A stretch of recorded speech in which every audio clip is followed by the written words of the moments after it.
Everyone सत श्री अकाल साਰਿਆਂ ਨੂੰ ਮੈਂ ਤੁਹਾਡਾ ਹੋਸਟ ਜੈਮਸ ਸਕੇਲ ਤੇ ਤੁਸੀਂ ਦੇਖ ਰਹੇ ਹੋ ਤੁਹਾਡਾ ਆਪਣਾ ਲਾਈਵ ਟਾਕ ਸ਼ੋ ਮੁਲਾਕਾਤ ਕੁਝ ਖਾਸ ਸੋ ਆਫਟਰ ਲੌਂਗ ਟਾਈਮ ਅਸੀਂ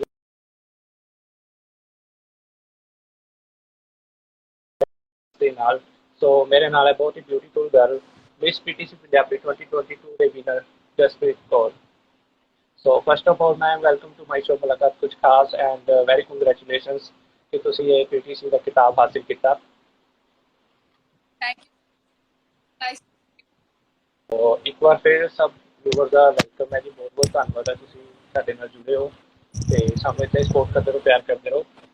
ਸੋ welcome ma'am, welcome again. Thank you. ਅਸੀਂ ਸ਼ੁਰੂਆਤ ਕਰਦੇ ਹਾਂ ਅੱਜ ਦੇ ਲਾਈਵ ਸੈਸ਼ਨ ਦੀ। श्योर। ਸੋ ਸ਼ੁਰੂਆਤ ਅਸੀਂ ਤੁਹਾਡੀ ਜਰਨੀ ਤੋਂ ਕਰਾਂਗੇ। ਸਭ ਤੋਂ ਪਹਿਲਾਂ ਜਿਹੜੇ ਜਿੰਨੇ ਵੀ ਫੈਨਸ ਨੇ ਤੁਹਾਡੇ ਜ਼ਰੂਰ ਜਾਣਨਾ ਚਾਹੁੰਦੇ ਨੇ ਕਿ ਮਿਸ ਪੀਟੀਸੀ ਪੰਜਾਬੀ ਬਣਨ ਬਾਰੇ ਤੁਸੀਂ ਕਿਵੇਂ ਸੋਚਿਆ, ਕਦੋਂ ਤੁਹਾਡੇ ਮਨ 'ਚ ਖਿਆਲ ਆਇਆ ਕਿ ਮੈਨੂੰ ਇਸ ਪਲੇਟਫਾਰਮ 'ਤੇ ਜਾਣਾ ਚਾਹੀਦਾ ਹੈ ਜਾਂ ਇਸ ਪਲੇਟਫਾਰਮ ਨਾਲ ਜੁੜਨਾ ਚਾਹੀਦਾ ਹੈ, ਕਦੋਂ ਵਿਚਾਰ ਬਣਿਆ ਤੁਹਾਡਾ? ओके सो एक्चुअली मेरा मैं कदे सोचिया नहीं सी कि मैं ये पेजेंट करूँगी बिकॉज जी। स्टार्टिंग तो मतलब मैंने शौक जरूर सी, मैं देखती जरूर सी, लेकिन मैं कदे सोचिया नहीं सी कि मैं करूँगी। सडनली मैं एक्चुअली लवली प्रोफैशनल यूनिवर्सिटी ਦੇ ਵਿੱਚ ਮਾਸਟਰਸ ਕਰ ਰਹੀ ਸੀ ਉਸ ਟਾਈਮ ਤੇ ਤੇ ਮੈਨੂੰ ਇੱਕ ਮੈਸੇਜ ਆਉਂਦਾ WhatsApp ਤੇ ਕਿ ਪੀਟੀਸੀ ਦੀ ਟੀਮ ਆ ਰਹੀ ਹੈ ਉੱਥੇ ਐਂਡ ਇੱਕ ਮਿਸ ਪੀਟੀਸੀ ਪੰਜਾਬੀ ਦਾ ਪੈਜੈਂਟ ਹੈ ਤੇ ਉਹਦੇ ਲਈ ਆਡੀਸ਼ਨਸ ਹੋ ਰਹੇ ਨੇ ਤੇ ਮੈਨੂੰ ਲੱਗਾ ਕਿ ਮੈਨੂੰ ਇੱਕ ਟਰਾਈ ਦੇਣਾ ਚਾਹੀਦਾ। ਇਵਨ ਕਿ ਮੇਰੇ ਫਰੈਂਡਸ ਨੇ ਵੀ ਮੈਨੂੰ ਕਾਫੀ ਪੁਸ਼ ਕੀਤਾ ਕਿ ਤੈਨੂੰ ਟਰਾਈ ਕਰਨਾ ਚਾਹੀਦਾ, ਤੇਰੇ ਚ ਕੈਲੀਬਰ ਹੈ ਉਹ ਚੀਜ਼ ਲਈ। ਤੇ ਇਸ ਕਰਕੇ ਫਿਰ ਮੈਂ ਸੋਚਿਆ ਇੱਕ ਆਡੀਸ਼ਨ ਤਾਂ ਦੇਣਾ ਬਣਦਾ, ਇੱਕ ਟਰਾਈ ਤਾਂ ਦੇਣਾ ਬਣਦਾ। ਸੋ ਮੈਂ ਟਰਾਈ ਕੀਤਾ ਐਂਡ ਫੋਰਚੂਨੇਟਲੀ ਸਕਸੈਸਫੁਲ ਰਿਹਾ ਟਰਾਈ ਤੇ ਸਿਲੈਕਟ ਹੋ ਗਈ ਸੀਗੀ। ਕੋਸ਼ਿਸ਼ ਹੈ ਤੁਹਾਡੀ, ਮਿਹਨਤ ਹੈ ਉਹ ਰੰਗ ਲਾਈ। ਬਿਲਕੁਲ ਬਿਲकुल ऐसे विनर चुनेंगे जल्दी। सो जिन्नी भी गर्ल्स ने उन्होंने लिए स्पैशल ये लाइव टैलीकास्ट है बिकॉज बहुत सारी गर्ल्स का सुपना होता है कि मैं भी पीटीसी पंजाबी से जावां ते पंजाबी जुड़े जावां ते बट उन्होंने एक रास्ता नहीं मिलता। सो मैं जरूर कहना चाहांगा जिन्नी भी गर्ल्स साडे नाल जुड़ियां होईयां ने जां जुड़ रहीआं ने ਉਹ ਇਸ ਲਾਈਵ ਸੈਸ਼ਨ ਦੇ ਦੌਰਾਨ ਕੋਈ ਵੀ ਸਵਾਲ ਕਰ ਸਕਦੀਆਂ ਨੇ ਜਾਂ ਫਿਰ ਸਾਡੇ ਸਵਾਲਾਂ ਦੇ ਥਰੂ ਹੀ ਉਹਨਾਂ ਨੂੰ ਤੁਹਾਡੇ ਜਵਾਬ ਮਿਲ ਸਕਦੇ ਨੇ। ਸੋ ਜਰੂਰ ਇਸ ਲਾਈਵ ਸੈਸ਼ਨ ਨਾਲ ਬਣੇ ਰਹੋ ਤੇ ਕੋਈ ਵੀ ਸਵਾਲ ਹੋਏ ਤੁਸੀਂ ਮੈਮ ਨੂੰ ਪੁੱਛ ਸਕਦੇ ਹੋ। ਜ਼ਰੂਰ ਆਨਸਰ ਕਰਨਾ ਚਾਹਾਂਗੇ ਮੈਮ ਤੋਂ। ਸੋ ਨੈਕਸਟ ਹੈਗਾ ਮੈਮ ਜੀ, ਫੈਮਿਲੀ ਦੀ ਗੱਲ ਕਰੀਏ ਤਾਂ ਫੈਮਿਲੀ ਦੀ ਸਪੋਰਟ ਬਹੁਤ ਜ਼ਰੂਰੀ ਹੋ ਜਾਂਦੀ ਹੈ ਜਦੋਂ ਤੁਸੀਂ ਫੈਮਿਲੀ ਤੋਂ ਬਾਹਰ ਰਹਿੰਦੇ ਹੋ, ਘਰ ਤੋਂ ਬਾਹਰ ਰਹਿੰਦੇ ਹੋ। ਅਕਸਰ ਇੱਕ ਕੁੜੀਆਂ ਲਈ ਬਹੁਤ ਮੁਸ਼ਕਿਲ ਹੋ ਜਾਂਦਾ ਹੈ, ਤਾਂ ਫੈਮਿਲੀ ਲਈ ਕਿੰਨਾ ਸਪੋਰਟ ਰਿਹਾ ਤੁਹਾਡੇ ਲਈ? ਮੇਰੀ ਫੈਮਿਲੀ ਕਾਫੀ ਸਪੋਰਟਿਵ ਹੈ ਓਨੈਸਟਲੀ ਦੱਸਾਂ ਤਾਂ, ਬਿਕਾਜ਼ ਉਹ ਇੰਨਾ ਜ਼ਿਆਦਾ ਮਤਲਬ ਮੈਨੂੰ ਕਿਸੇ ਚੀਜ਼ ਦੀ ਰੋਕਦੇ ਨਹੀਂ ਹੈ। ਹਾਂ, ਜਿੱਥੇ ਉਹਨਾਂ ਨੂੰ ਲੱਗਦਾ ਕਿ ਜਿਹੜੀ ਚੀਜ਼ ਮੇਰੇ ਲਈ ਬੈਸਟ ਨਹੀਂ ਹੈ ਉਹ ਮੈਨੂੰ ਉਹਦੇ ਤੇ ਨਹੀਂ ਜਾਣ ਦੇਣਗੇ ਐਂਡ ਉਹਨਾਂ ਨੂੰ ਲੱਗੇ ਕਿ ਪੈਜੈਂਟ ਇੱਕ ਪੰਜਾਬੀ ਪੈਜੈਂਟ ਹੈ, ਪੰਜਾਬੀਅਤ ਨੂੰ ਪ੍ਰਮੋਟ ਕਰਨ ਲਈ, ਵਿਰਸੇ ਨੂੰ ਪ੍ਰਮੋਟ ਕਰਨ ਲਈ, ਤਾਂ ਕਿਉਂ ਨਹੀਂ ਭੇਜਿਆ ਜਾ ਸਕਦਾ। ਸੋ ਉਹਨਾਂ ਨੇ ਪੂਰਾ ਸਪੋਰਟ ਕੀਤਾ ਮੈਨੂੰ ਸ਼ੁਰੂ ਤੋਂ ਲੈ ਕੇ ਐਂਡ ਤੱਕ। ਸੋ ਮੇਰੇ ਨਾਲ ਰਹੇ, ਉਹਨਾਂ ਨੇ ਕਦੇ ਇਹ ਗੱਲ ਨਹੀਂ ਕਹੀ ਕਿ ਤੈਨੂੰ ਨਹੀਂ ਜਾਣਾ ਚਾਹੀਦਾ। ਈਵਨ ਕਿ ਮੈਨੂੰ ਪੁਸ਼ ਕੀਤਾ ਕਿ ਹਾਂ ਤੂੰ ਜਾ, ਜਿੱਤੇਂਗੀ ਨਹੀਂ ਜਿੱਤੇਂਗੀ ਇਹ ਸਾਈਡ ਚੀਜ਼ਾਂ ਨੇ ਸਾਰੀਆਂ, ਤੂੰ ਤੈਨੂੰ ਜਾਣਾ ਚਾਹੀਦਾ। ਇੱਕ ਟਰਾਈ ਹਮੇਸ਼ਾ ਚੀਜ਼ ਨੂੰ ਦੇਣੀ ਚਾਹੀਦੀ ਹੈ, ਚਾਹੇ ਉਹ ਨਵੀਂ ਹੋਵੇ ਚਾਹੇ ਪੁਰਾਣੀ ਹੋਵੇ, ਕਿਉਂਕਿ ਗਰੋਇੰਗ ਉਦੋਂ ਹੀ ਹੁੰਦਾ ਬੰਦਾ ਜਦੋਂ ਆਪਾਂ ਕੋਈ ਨਵੀਂ ਚੀਜ਼ ਟਰਾਈ ਕਰਦੇ ਹਾਂ। ਸੋ ਇਸ ਕਰਕੇ ਹਾਰ ਜਿੱਤ ਤਾਂ ਬਣੀ ਰਹਿੰਦੀ ਹੈ ਬਟ ਸਟਰਗਲ ਦਾ ਬਹੁਤ ਜ਼ਰੂਰੀ ਹੈ। ਅਗਰ ਸਟਰਗਲ ਨਹੀਂ ਕਰੋਗੇ ਤਾਂ ਕਾਮਯਾਬੀ ਕਿਵੇਂ ਹਾਸਲ ਹੋਏਗੀ? ਸੋ ਜੀ ਬਹੁਤ ਵਧੀਆ ਤੁਹਾਡੀ ਫੈਮਿਲੀ ਨੇ ਤੁਹਾਨੂੰ ਇੰਨਾ ਸਪੋਰਟ ਦਿੱਤਾ, ਅੱਜ ਤੁਸੀਂ ਇਸ ਮੁਕਾਮ ਤੇ ਪਹੁੰਚੇ ਹੋ ਤੇ ਉਮੀਦ ਕਰਦੇ ਹਾਂ ਅੱਗੇ ਵੀ ਬਹੁਤ ਜ਼ਿਆਦਾ ਸਕਸੈਸ ਹਾਸਿਲ ਕਰੋਗੇ ਤੁਸੀਂ। ਸੋ ਜਦੋਂ ਮੈਮ ਕੰਪੀਟੀਸ਼ਨ ਸ਼ੁਰੂ ਹੋਇਆ ਜਾਂ ਫਿਰ ਕੰਪੀਟੀਸ਼ਨ ਤੁਸੀਂ ਜੁਆਇਨ ਕੀਤਾ ਤਾਂ ਸਭ ਤੋਂ ਪਹਿਲਾਂ ਜਿਹੜੀ ਪ੍ਰੋਬਲਮਸ ਹੈ ਤੁਹਾਡੇ ਸਾਹਮਣੇ ਕੀ ਫੇਸ ਕੀਤੀਆਂ ਤੁਸੀਂ? एक स्टोरी शेयर कर, नॉट स्टोरी, एक एक्चुअल मोमेंट शेयर करना चाहूँगी कि पीटीसी ਜਦੋਂ ਆਡੀਸ਼ਨ ਹੋਇਆ ਸੀ ਉਸ ਤੋਂ ਬਾਅਦ 1 ਮਹੀਨੇ ਤੱਕ ਪੈਂਡੇਮਿਕ ਚੱਲਦਾ ਰਿਹਾ, ਕਰੋਨਾ। ਬਟ ਯੂਨੀਵਰਸਿਟੀ ਦੇ ਵਿੱਚ ਇੱਕ ਨੈਸ਼ਨਲ ਲੈਵਲ ਤੇ ਥੀਏਟਰ ਦਾ ਕੰਪੀਟੀਸ਼ਨ ਹੁੰਦਾ, ਮੈਂ ਉਹਦੇ ਵਿੱਚ ਪਾਰਟਿਸਿਪੇਟ ਕੀਤਾ ਸੀਗਾ ਤੇ ਉਹਦੇ ਵਿੱਚ ਮੈਂ ਸਿਲੈਕਟਡ ਹੋ ਗਈ ਸੀਗੀ ਐਂਡ ਐਦਾਂ ਹੋਇਆ ਸੀਗਾ ਕਿ ਹੁਣ ਸਡਨਲੀ ਪੀਟੀਸੀ ਵਾਲਿਆਂ ਦਾ ਮੈਸੇਜ ਆ ਗਿਆ ਸੀਗਾ ਕਿ ਤੁਹਾਡਾ ਮੇਗਾ ਆਡੀਸ਼ਨ ਹੈ ਐਂਡ ਤੁਸੀਂ ਉੱਥੇ ਆਉਣਾ। ਔਰ ਮੈਂ ਇੱਧਰ ਵੀ ਨੈਸ਼ਨਲ ਲੈਵਲ ਤੇ ਸਿਲੈਕਟ ਹੋ ਚੁੱਕੀ ਸੀਗੀ ਕਿਉਂਕਿ ਮੈਂ ਬਹੁਤ ਪੈਸ਼ਨੇਟਡ ਆ ਥੀਏਟਰ ਨੂੰ ਲੈ ਕੇ। ਸੋ ਮੈਂ ਸਿਲੈਕਟ ਤਾਂ ਹੋ ਗਈ ਸੀ, ਹੁਣ ਮੈਂ ਸੋਚ ਰਹੀ ਸੀ ਮੈਂ ਦੋਨਾਂ 'ਚ ਚੂਜ਼ ਕਿਹਨੂੰ ਕਰਾਂ ਬਿਕਾਜ਼ ਦੋਨੋਂ ਹੀ ਮੇਰੇ ਲਈ ਬਹੁਤ ਇੰਪੋਰਟੈਂਟ ਹੈ। ਇੱਕ ਨੈਸ਼ਨਲ ਲੈਵਲ ਤੇ ਇੱਕ ਹੈਗਾ ਜਿਹੜਾ ਕਿ ਮੈਂ ਪਰਸਨਲੀ ਚਾਹੁੰਦੀ ਜਿਹੜਾ ਮੈਂ ਕਰਾਂ, ਮੈਂ ਛੱਡਣਾ ਨਹੀਂ ਸੀ ਚਾਹੁੰਦੀ। ਸੋ ਮੈਂ ਆਪਣੇ ਟੀਚਰਸ ਦੇ ਨਾਲ ਗੱਲ ਕੀਤੀ, ਮੈਂ ਆਪਣੇ ਮੈਂਟੋਰਸ ਤੋਂ ਸਲਾਹ ਲਿੱਤੀ, ਆਪਣੇ ਫਰੈਂਡਸ ਤੋਂ ਸਲਾਹ ਲਿੱਤੀ, ਤਾਂ ਉਹਨਾਂ ਨੇ ਮੈਨੂੰ ਕਿਹਾ ਕਿ ਜੋ ਤੇਰਾ ਦਿਲ ਕਰਦਾ ਉਹਦੇ ਤੇ ਜਾ। ਫਿਰ ਫਾਈਨਲੀ ਇੱਕ ਚੂਜ਼ ਕਰਨਾ ਪਿਆ, ਸੋ ਪੀਟੀਸੀ ਚੂਜ਼ ਕੀਤਾ ਐਂਡ ਫੋਰਚੂਨੇਟਲੀ ਮੇਰੇ ਲਈ ਬੈਸਟ ਡਿਸੀਜਨ ਰਿਹਾ ਹੁਣ ਤੱਕ ਦਾ। ਬਟ ਕਾਫੀ ਕਹਿ ਲਈਏ ਕਨਫਿਊਜ਼ਨ ਹੋ ਗਿਆ ਹੋਏਗਾ ਤੁਹਾਡੇ ਲਈ ਇਹ ਸੋਚਣਾ ਕਿ ਮੈਂ ਕਿੱਧਰ। ਬਹੁਤ ਵੱਡਾ ਸਰ, ਬਹੁਤ ਵੱਡਾ, ਮਤਲਬ ਮੇਰੇ ਲਈ ਬਹੁਤ ਔਖਾ ਡਿਸੀਜਨ ਸੀਗਾ ਇਹ ਲੈਣਾ। ਬਟ ਦਿੱਕਤ ਇਹ ਵੀ ਸੀ ਕਿ ਜਦੋਂ ਜੀ ਜੀ ਜੀ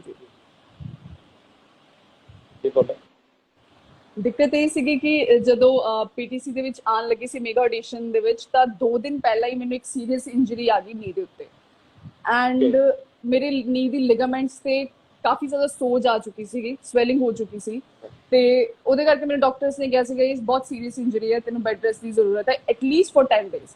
ਪਰ ਮੇਗਾ ਆਡੀਸ਼ਨ ਲਈ 2 ਦਿਨ ਬਾਕੀ ਸੀਗੇ, ਸੋ ਮੈਨੂੰ ਬਹੁਤ ਡਰ ਲੱਗ ਰਿਹਾ ਸੀ ਕਿ ਮੈਂ ਕਿੱਦਾਂ ਹੈਂਡਲ ਕਰੂੰਗੀ। ਫੋਰਚੂਨੇਟਲੀ ਮੈਂ ਇਹੀ ਚਾਹ ਰਹੀ ਸੀਗੀ ਕਿ ਮੇਰੇ ਤੋਂ ਡਾਂਸ ਨਾ ਕਰਵਾਇਆ ਜਾਏ ਉਸ ਟਾਈਮ ਤੇ। ਅਗਰ ਮੈਂ ਡਾਂਸ ਕਰਦੀ ਤਾਂ ਇਵਨ ਤੁਸੀਂ ਮੇਗਾ ਆਡੀਸ਼ਨ ਚੈੱਕ ਕਰੋਗੇ ਮੈਂ ਬਹੁਤ ਸਰਟਲ ਖੜੀ ਹੋਈ ਹੈ, ਮੈਂ ਹਿਲ ਨਹੀਂ ਸੀ ਪਾ ਰਹੀ ਚੰਗੀ ਤਰ੍ਹਾਂ, ਬਿਕੋਜ਼ ਕਿਉਂਕਿ ਮੈਨੂੰ ਅਗਰ ਮੈਂ ਹਿਲਦੀ ਤਾਂ ਮਤਲਬ ਮੇਰੇ ਪੇਨ ਕਰਨਾ ਸੀ ਕਾਫੀ ਜ਼ਿਆਦਾ।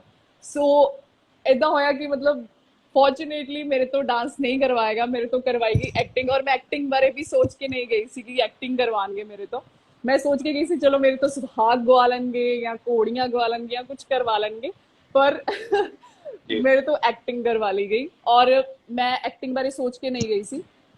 ਇੱਕ ਸੀਨ ਮੈਨੂੰ ਭਗਵੰਤ ਮਾਨ ਜੀ ਦਾ ਯਾਦ ਆ ਗਿਆ ਸੀ ਜਦੋਂ ਮੈਂ ਆਪਣੇ ਫਾਦਰ ਦੇ ਨਾਲ ਦੇਖਦੀ ਹੁੰਦੀ ਸੀਗੀ, ਤੇ ਮੈਂ ਉਹੀ ਸੀਨ ਜਿਹੜਾ ਪਲੇ ਕਰ ਦਿੱਤਾ ਸੀ ਉੱਥੇ ਐਜ਼ ਅ ਗਰਲ, ਤੇ ਉਹ ਸਕਸੈਸਫੁਲ ਰਿਹਾ ਐਂਡ ਜਜਸ ਤੋਂ ਕਾਫੀ ਅੱਛੇ ਕਮੈਂਟਸ ਮਿਲੇ। ਸੋ ਇਹ ਛੋਟੇ ਛੋਟੇ ਹਰਡਲਸ ਰਹੇ ਮੇਰੇ ਪੀਟੀਸੀ ਤੋਂ ਆਉਣ ਤੋਂ ਪਹਿਲਾਂ। ਓਕੇ, ਸਟਾਰਟਿੰਗ ਜੀ ਸਟਾਰਟ ਬਹੁਤ ਵਧੀਆ ਫੈਸਲਾ ਲਿੱਤਾ ਤੁਸੀਂ, ਕਿਉਂਕਿ ਹੁਣ ਪੀਟੀਸੀ ਪੰਜਾਬ ਵਿੱਚ ਬਣ ਚੁੱਕੇ ਹੋ ਤੁਸੀਂ, ਹੁਣ ਤਾਂ ਬਹੁਤ ਸਾਰੇ ਐਕਟਿੰਗ ਦੇ ਜਿਹੜੇ ਰਾਹ ਨੇ ਉਹ ਖੁੱਲ ਚੁੱਕੇ ਨੇ ਤੁਹਾਡੇ ਲਈ। ਬਿਲਕੁਲ ਬਿਲਕੁਲ ਜੀ ਜੀ ਇਹ ਤਾਂ ਹੈ। ਸੋ ਬੈਕ ਸਟੇਜ ਦੀ ਗੱਲ ਕਰਦੇ ਹਾਂ, ਦੇਖੋ ਫਰੰਟ ਤੇ ਤਾਂ ਬਹੁਤ ਕੁਝ ਦਿਖਦਾ ਹੈ, ਉਹ ਅਸੀਂ ਦੇਖਦੇ ਹਾਂ, ਦਿਖਾਇਆ ਜਾਂਦਾ ਹੈ, ਬਟ ਹਰ ਇੱਕ ਕੁੜੀ ਦੇ ਮਨ ਵਿੱਚ ਇੱਕ ਸਵਾਲ ਹੁੰਦਾ ਕਿ ਬੈਕ ਸਟੇਜ ਕੀ ਹੁੰਦਾ, ਕਿਉਂਕਿ ਬਹੁਤ ਸਾਰੀ ਕੰਟਰੋਵਰਸੀ ਵੀ ਚੱਲਦੀਆਂ ਰਹਿੰਦੀਆਂ ਨੇ, ਬਹੁਤ ਸਾਰੇ ਸਵਾਲ ਉੱਠਦੇ ਰਹਿੰਦੇ ਨੇ। ਜਿੰਨੇ ਵੀ ਲਾਈਵ ਸ਼ੋਅ ਨੇ, ਜਿੰਨੇ ਵੀ ਰਿਐਲਿਟੀ ਸ਼ੋਅ ਨੇ, ਉਹਨਾਂ ਦੇ ਸਵਾਲ ਅਕਸਰ ਖੜੇ ਹੁੰਦੇ ਨੇ, ਬਟ ਤੁਸੀਂ ਇਹ ਸਭ ਫੇਸ ਕੀਤਾ ਹੈ, ਤਾਂ ਕਿੱਦਾਂ ਦਾ ਮਾਹੌਲ ਹੈ ਪੀਟੀਸੀ ਦੇ ਪੂਰੀ ਟੀਮ ਦਾ? ਬੈਕਗਰਾਉਂਡ ਦੀ ਗੱਲ ਕਰੀਏ ਤਾਂ ਬੈਕ ਸਟੇਜ ਦੀ ਗੱਲ ਕਰੀਏ, ਇਹ ਗੱਲ ਕਹਿਣੀ ਝੂਠ ਹੋਏਗੀ ਕਿ ਅਗਰ ਮੈਂ ਕਹਾਂਗੀ ਕਿ ਉਹ ਕੋਆਪਰੇਟਿਵ ਨਹੀਂ ਹੈ ਜਾਂ ਟੀਮ ਇੱਦਾਂ ਦੀ ਹੈ, ਬਿਲਕੁਲ ਵੀ ਇੱਦਾਂ ਨਹੀਂ ਹੈ। ਟੀਮ ਇੰਨੀ ਕੁ ਜ਼ਿਆਦਾ ਸਪੋਰਟਿਵ ਹੈ, ਜਦੋਂ ਉਹਨਾਂ ਨੂੰ ਕੰਮ ਦੀ ਗੱਲ ਆਉਂਦੀ ਹੈ ਉਹ ਬਹੁਤ ਜ਼ਿਆਦਾ ਸੀਰੀਅਸ ਹੁੰਦੇ ਨੇ ਐਂਡ ਸੀਰੀਅਸਨੈਸ ਦਿਖਦੀ ਹੁੰਦੀ ਹੈ ਉਹਨਾਂ ਦੇ ਵਿੱਚ। ਬਟ ਜਦੋਂ ਆਪਾਂ ਕੰਮ ਤੋਂ ਬਾਅਦ ਬੈਕ ਸਟੇਜ ਜਾਂਦੇ ਹਾਂ, ਜਦੋਂ ਖਤਮ ਹੋ ਜਾਂਦਾ, ਪੈਕਅਪ ਹੋ ਜਾਂਦੇ, ਉਹ ਇੱਕ ਫੈਮਿਲੀ ਦੀ ਤਰ੍ਹਾਂ ਸਾਡੇ ਨਾਲ ਟਰੀਟ ਕਰਦੇ ਸੀ। ਇਵਨ ਕੋਆਰਡੀਨੇਟਰ ਜਿਹੜੇ ਵੀ ਕੋਆਰਡੀਨੇਟਰ ਸੀਗੇ, ਐਂਡ ਅਗਰ ਮੈਂ ਗੱਲ ਕਰਾਂ ਉੱਥੇ ਦੀ ਫੋਟੋਗ੍ਰਾਫੀ ਦੀ ਟੀਮ ਜਾਂ ਕਾਸਟਿਊਮ ਡਿਜ਼ਾਈਨਰ ਦੀ ਟੀਮ, ਸਾਰੀਆਂ ਇੰਨੇ ਜ਼ਿਆਦਾ ਸਪੋਰਟਿਵ ਸੀਗੀਆਂ। ਜੋ ਅਸੀਂ ਬੋਲਦੇ ਸੀ ਸਾਨੂੰ ਮਿਲਦਾ ਸੀ ਐਟ ਏ ਟਾਈਮ, ਉਸੇ ਟਾਈਮ ਜੋ ਵੀ ਸੀ ਖਾਣਾ, ਜੋ ਵੀ ਸੀ ਪੀਣਾ, ਉਸੇ ਟਾਈਮ ਸਾਨੂੰ ਮਿਲਣਾ। ਕੋਈ ਐਕਸਕਿਊਜ਼ ਨਹੀਂ ਦਿੱਤਾ ਜਾਂਦਾ ਸੀ ਕਿ ਨਹੀਂ ਸਾਡੇ ਤੋਂ ਇਹ ਨਹੀਂ ਹੈ, ਸਾਡੇ ਤੋਂ ਉਹ ਨਹੀਂ ਹੈ। ਮੈਨੂੰ ਲੱਗਦਾ ਕਿ ਮੈਂ ਜਿੰਨਾ ਐਕਸਪੈਕਟ ਕੀਤਾ ਸੀ ਨਾ ਪੀਟੀਸੀ ਤੋਂ, ਉਹ ਤੋਂ ਕਈ ਜ਼ਿਆਦਾ ਰਿਸਪੈਕਟ ਤੇ ਕੋਆਪਰੇਟਿਵ ਟੀਮ ਮਿਲੀ ਹੈ ਮੈਨੂੰ ਪੀਟੀਸੀ 'ਚ। ਸੋ ਬਹੁਤ ਜ਼ਿਆਦਾ ਵਧੀਆ ਟੀਮ ਹੈ ਪੀਟੀਸੀ ਦੀ। ਸੋ ਯੈਸ, ਸੋ ਜਿੰਨੇ ਵੀ ਗਰਲਸ ਨੇ ਆਈ ਥਿੰਕ ਉਹਨਾਂ ਨੂੰ ਹੋਏਗਾ ਕਿ ਬਹੁਤ ਸਾਰੇ ਸਵਾਲ ਹੁੰਦੇ ਨੇ ਉਹਨਾਂ ਦੇ ਮਨਾਂ ਵਿੱਚ, ਪਤਾ ਨਹੀਂ ਕਿੱਦਾਂ ਦਾ ਮਾਹੌਲ ਹੋਏਗਾ, ਉਹਨਾਂ ਦੀ ਫੈਮਿਲੀ ਦਾ ਜੀ ਬਿਲਕੁਲ। ਸੋ ਉਹਨਾਂ ਨੂੰ ਅੱਛਾ ਸੋਚਦਾ ਕਿ ਆਨਸਰ ਮਿਲ ਚੁੱਕਿਆ ਹੋਏਗਾ, ਤੇ ਜ਼ਰੂਰ ਇੱਕ ਵਾਰੀ ਕੋਸ਼ਿਸ਼ ਜ਼ਰੂਰ ਕਰਨੀ ਚਾਹੀਦੀ ਹੈ। ਬਿਲਕੁਲ ਜੀ। ਸੋ ਪਰਫਾਰਮੈਂਸ ਦੀ ਗੱਲ ਕਰੀਏ ਤਾਂ ਪਰਫਾਰਮੈਂਸ ਦੇ ਦੌਰਾਨ ਜਿਵੇਂ ਕਿ ਪਰਫਾਰਮੈਂਸ ਕਰਦੇ ਆ ਸਟੇਜ ਤੇ, ਤਾਂ ਉਸ ਤੋਂ ਪਹਿਲਾਂ ਤੁਹਾਨੂੰ ਕੋਈ ਰਿਵੀਜ਼ਨ ਕਰਾਈ ਜਾਂਦੀ ਹੈ ਜਾਂ ਫਿਰ ਪ੍ਰਿਪੇਅਰ ਕਰਾਇਆ ਜਾਂਦਾ ਉਸ ਲਈ? ਹਾਂਜੀ ਬਿਲਕੁਲ, ਸਾਡੇ ਕੋਰੀਓਗ੍ਰਾਫਰਸ ਅਵੇਲੇਬਲ ਹੁੰਦੇ ਨੇ, ਗਰੂਮਿੰਗ ਸੈਸ਼ਨ ਹੁੰਦੇ ਨੇ, ਤੇ ਅਕੋਰਡਿੰਗ ਟੂ ਆਰ ਚੋਇਸਿਸ ਤੇ ਉਹਨਾਂ ਦੀ ਸੁਜੈਸ਼ਨਸ ਦੇ ਅਕੋਰਡਿੰਗ ਸਾਨੂੰ ਪ੍ਰਿਪੇਅਰ ਕਰਾਇਆ ਜਾਂਦਾ ਉੱਥੇ ਡਾਂਸ, ਔਰ ਜਿਸ ਤਰੀਕੇ ਜੋ ਵੀ ਅਸੀਂ ਸੋਚਿਆ ਹੁੰਦਾ। ਐਂਡ ਡਿਫਰੈਂਟ ਰਾਊਂਡ ਸੀਗੇ, ਡਾਂਸਿੰਗ ਰਾਊਂਡ ਸੀ, ਐਕਟਿੰਗ ਰਾਊਂਡ ਸੀਗਾ, Giddha round C, and grooming round ਸੀਗਾ, ਸਾਰਾ ਕੁਝ ਮਤਲਬ ਡਿਫਰੈਂਟ ਰਾਊਂਡ ਸੀਗੇ, ਜਿਨ੍ਹਾਂ ਦੇ ਉੱਤੇ ਸਾਨੂੰ ਅਲੱਗ-ਅਲੱਗ ਸੈਸ਼ਨ ਸਾਡੇ ਲਿੱਤੇ ਗਏ, ਜਿੱਥੇ ਸਾਨੂੰ ਕਾਫੀ ਕੁਝ ਸਿੱਖਣ ਨੂੰ ਮਿਲਿਆ ਐਂਡ ਨਵੀਆਂ ਚੀਜ਼ਾਂ ਅਸੀਂ ਐਕਸਪਲੋਰ ਕੀਤੀਆਂ ਉੱਥੇ। ਐਜ਼ ਅ ਟੀਮ ਵੀ ਕੰਮ ਕੀਤਾ, ਐਜ਼ ਇੰਡੀਵਿਜੂਅਲ ਵੀ ਕੰਮ ਕੀਤਾ। ਸੋ ਬਹੁਤ ਅੱਛਾ ਐਕਸਪੀਰੀਅੰਸ ਰਿਹਾ ਪੀਟੀਸੀ ਦੇ ਵਿੱਚ, ਮੇਰਾ one of the best experience ਹੈ ਜੀ। ਸੋ ਕੰਪੀਟੀਸ਼ਨ ਦੀ ਗੱਲ ਕਰਦੇ ਹਾਂ, ਬਹੁਤ ਹੀ ਅਹਿਮ ਸਵਾਲ ਹੈਗਾ। ਕੰਪੀਟੀਸ਼ਨ ਦੀ ਗੱਲ ਕਰੀਏ ਤਾਂ ਜਿਵੇਂ ਕਿ ਬਹੁਤ ਹੀ ਟਫ ਕੰਪੀਟੀਸ਼ਨ ਤੁਹਾਨੂੰ ਕਿੱਥੋਂ ਲੱਗਿਆ ਕਿ ਮੈਨੂੰ ਇਹ ਬਹੁਤ ਜ਼ਿਆਦਾ ਟਫ ਕੰਪੀਟੀਸ਼ਨ ਹੈ ਤੁਹਾਡੇ ਵਾਸਤੇ? ਗੱਲ ਕਰੀਏ ਤਾਂ first runner up Navneet Kaur ਹੈ ਨਾ, ਤੇ ਸੈਕੰਡ ਰਨਰ ਅਪ ਜਿਹੜੇ ਨੇ ਗੁਰਲੀਨ ਕੌਰ ਜੀ ਰਹੇ ਨੇ, ਬਹੁਤ ਹੀ ਜ਼ਿਆਦਾ ਸਟਰੋਂਗ ਕੈਂਡੀਡੇਟ ਵੀ ਰਹੇ ਨੇ। ਬਿਲਕੁਲ ਤੁਹਾਨੂੰ ਕਦੇ ਲੱਗਿਆ ਸੀ ਕਿ ਬਹੁਤ ਮੁਸ਼ਕਿਲ ਹੈ, ਇਹਨਾਂ ਨੂੰ ਬੀਟ ਕਰਨਾ ਬਹੁਤ ਮੁਸ਼ਕਿਲ ਹੋਏਗਾ ਮੇਰੇ ਵਾਸਤੇ? ਨਹੀਂ ਏਦਾਂ ਦਾ ਕੁਝ ਨਹੀਂ ਹੈ। ਇਵਨ ਅਗਰ ਮੈਂ ਗੱਲ ਕਰਾਂ ਸਾਰੀ ਕੁੜੀਆਂ ਦੀ, 24 ਕੁੜੀਆਂ ਆਈਆਂ ਸੀ ਐਂਡ 24 ਕੁੜੀਆਂ ਦੇ ਵਿੱਚ ਮੈਂ ਜਦੋਂ ਪਹਿਲੇ ਦਿਨ ਪੀਟੀਸੀ ਦੇ ਵਿੱਚ ਗਈ ਸੀ ਚੰਡੀਗੜ੍ਹ ਦੇ ਵਿੱਚ ਤੇ ਸੌਰੀ ਮੋਹਾਲੀ, ਉੱਥੇ ਜਾਂਦਿਆਂ ਹੀ ਮੈਂ ਅਲੱਗ-ਅਲੱਗ ਮਤਲਬ ਬੈਚ ਆਏ ਸੀਗੇ। ਪਹਿਲਾਂ 12 ਬੈਚ ਸੀਗਾ, ਫਿਰ ਅਲੱਗ 14 ਦਾ ਬੈਚ ਸੀ, ਤੇ ਮੈਂ 12 ਵਾਲੇ ਬੈਚ ਦੇ ਵਿੱਚ ਸੀਗੀ। ਤੇ ਉੱਥੇ ਮੇਰੇ ਨਾਲ ਨਵਨੀਤ ਸੀਗੀ ਐਂਡ ਮੈਂ ਔਰ ਨਵਨੀਤ ਇਕੱਠੇ ਹੀ ਆਏ ਸੀ and we are good friends. ਤੇ ਆਪਾਂ ਮਤਲਬ ਪੂਰਾ ਇੱਕ ਦੂਸਰੇ ਨੂੰ ਕੰਪੀਟੀਸ਼ਨ ਦਿੱਤਾ, ਪੂਰਾ ਕੌਨਫੀਡੈਂਟਲੀ ਰਹਿ ਕੇ ਸਾਰਾ ਕੁਝ ਕੀਤਾ। ਇਹ ਸੋਚ ਹਮੇਸ਼ਾ ਮੈਂ ਇੱਕ ਚੀਜ਼ ਆਪਣੇ ਅੰਦਰ ਰੱਖਦੀ ਹੁੰਦੀ ਹਾਂ ਕਿ ਮੇਰਾ ਕੰਪੀਟੀਸ਼ਨ ਸਿਰਫ ਔਰ ਸਿਰਫ ਸਟੇਜ ਤੇ ਹੈ। ਜਦੋਂ ਮੈਂ ਸਟੇਜ ਤੋਂ ਉਤਰ ਗਈ, मैं नहीं सोचूंगी कि मेरा कोई कॉम्पिटिटर है, मैं नहीं सोचूंगी कि मैं हाई वो तो वो कुड़ी है, वो तो कुड़ी, बिल्कुल नहीं। ਈਵਨ ਕਿ ਆਪਾਂ ਜਿੰਨੀਆਂ ਵੀ ਕੁੜੀਆਂ ਸੀ ਮਤਲਬ ਮੈਨੂੰ ਸੀਰੀਅਸ ਇਦਾਂ ਦਾ এনवायरमेंट ਫੀਲ ਹੁੰਦਾ ਸੀ ਕਿ ਮੇਰੇ ਸਿਸਟਰਸ ਨੇ। ਸਟਾਰਟਿੰਗ ਦੇ ਵਿੱਚ ਮੁਸ਼ਕਿਲ ਆਈ ਬਿਕਾਜ਼ ਨਵੇਂ ਹੁੰਦੇ ਅਸੀਂ ਸਾਰੇ ਐਂਡ ਪਹਿਲੀ ਵਾਰ ਮਿਲੇ ਹੁੰਦੇ ਆ, ਤੇ ਬਟ ਸਟਾਰਟਿੰਗ ਦੇ ਵਿੱਚ ਥੋੜੀ ਮੁਸ਼ਕਿਲ ਆਈ ਸੀ। ਲੇਕਿਨ ਉਸ ਤੋਂ ਬਾਅਦ ਜਦੋਂ ਆਪਾਂ ਇੱਕ ਦੂਸਰੇ ਨਾਲ ਗੱਲ ਕਰਨੀ ਸ਼ੁਰੂ ਕੀਤੀ, ਆਪਾਂ ਬਹੁਤ ਅੱਛੇ ਦੋਸਤ ਬਣੇ। ਮੈਨੂੰ ਇੰਨੀਆਂ ਜ਼ਿਆਦਾ ਇਹ ਚੀਜ਼ਾਂ ਐਕਸਪਲੋਰ ਕਰਨ ਨੂੰ ਮਿਲੀਆਂ ਆ। ਕਈ ਕੁੜੀਆਂ ਮਤਲਬ ਕਈ ਮਾਝੇ ਤੋਂ ਸੀ, ਕਈ ਮਾਲਵੇ ਤੋਂ ਸੀ, ਮੈਂ ਦੁਆਬੇ ਤੋਂ ਸੀ। ਮੈਂ ਕੁਝ ਉਹਨਾਂ ਨੂੰ ਸਿਖਾਉਂਦੀ ਸੀ, ਉਹ ਮੈਨੂੰ ਕੁਝ ਸਿਖਾਉਂਦੀਆਂ ਸੀ। ਤੇ ਆਪਾਂ ਇੱਕ ਦੂਸਰੇ ਨੂੰ ਪੂਰਾ ਸਪੋਰਟ ਕੀਤਾ। ਇਹ ਨਹੀਂ ਕੀਤਾ ਕਿ ਮਤਲਬ ਹਾਂ ਬਈ ਤੂੰ ਕੰਪੀਟੀਟਰ ਹੈ ਮੇਰੀ, ਮੈਂ ਨਹੀਂ ਤੈਨੂੰ ਸਿਖਾਣਾ, ਇਹ ਨਹੀਂ ਕਰਨਾ, ਨਹੀਂ ਨਹੀਂ, ਏਦਾਂ ਦਾ ਕੁਝ ਨਹੀਂ ਸੀ। ਮੈਨੂੰ ਏਦਾਂ ਦਾ ਮਾਹੌਲ ਦੇਖਣ ਨੂੰ ਨਹੀਂ ਮਿਲਿਆ ਓਨੈਸਟਲੀ। ਤੇ ਆਪਾਂ ਡੀਲ ਅੱਛੇ ਤਰੀਕੇ ਨਾਲ ਕੀਤਾ ਹਰ ਇੱਕ ਚੀਜ਼। ਵੈਰੀ ਗੁੱਡ, ਬਹੁਤ ਅੱਛੀ ਗੱਲ ਕਹੀ ਤੁਸੀਂ। ਇੱਕ ਆਰਟਿਸਟ ਵਾਸਤੇ ਬਹੁਤ ਜ਼ਰੂਰੀ ਹੋ ਜਾਂਦਾ ਹੈ ਕਿ ਉਹ ਆਪਣੇ ਕਰੈਕਟਰ ਦੇ ਦੌਰਾਨ ਕਰੈਕਟਰ 'ਚ ਹੀ ਰਹੇ, ਕਿਉਂਕਿ ਅਸਲ ਜ਼ਿੰਦਗੀ ਨੂੰ ਵਿੱਚ ਮਤਲਬ ਕਿ ਇੰਟਰਫੇਅਰ ਕਰਨਾ ਮੁਸ਼ਕਿਲ ਹੋ ਜਾਂਦਾ ਹੈ। ਤਾਂ ਇੱਕ ਆਰਟਿਸਟ ਵਾਸਤੇ ਬਹੁਤ ਜ਼ਰੂਰੀ ਹੁੰਦਾ ਮੇਨਟੇਨ ਕਰਨਾ, ਕਿਉਂਕਿ ਜਦੋਂ ਤੁਸੀਂ ਕਰੈਕਟਰ ਦੇ ਵਿੱਚ ਹੋ ਤਾਂ ਉਹ ਕਰੈਕਟਰ ਹੁੰਦਾ ਇੱਕ, ਤੁਸੀਂ ਨਿਭਾ ਰਹੇ ਹੋ। ਬਟ ਜਦੋਂ ਰੀਅਲ ਲਾਈਫ ਹੁੰਦੀ ਹੈ ਤਾਂ ਉਹ ਇਕੁਅਲ ਹੋ ਜਾਂਦਾ, ਸਾਰੇ ਕਿਰਦਾਰ ਇਕੁਅਲ ਹੋ ਜਾਂਦੇ ਨੇ ਜੀ। ਸੋ ਮੈਮ, ਮੋਟੀਵੇਸ਼ਨ ਦੀ ਗੱਲ ਕਰਦੇ ਹਾਂ। ਲਾਈਫ ਦੇ ਮੋਟੀਵੇਸ਼ਨ ਬਹੁਤ ਜ਼ਰੂਰੀ ਹੁੰਦੀ ਹੈ। ਇੱਕ ਇਨਸਾਨ ਹੁੰਦਾ ਜਿਹੜਾ ਤੁਹਾਨੂੰ ਮੋਟੀਵੇਟ ਕਰਦਾ ਹੈ, ਤਾਂ ਲਾਈਫ ਦੇ ਵਿੱਚ ਉਹ ਇਨਸਾਨ ਕਿਹੜਾ ਹੈ ਤੁਹਾਡੀ ਲਾਈਫ ਦੇ ਵਿੱਚ?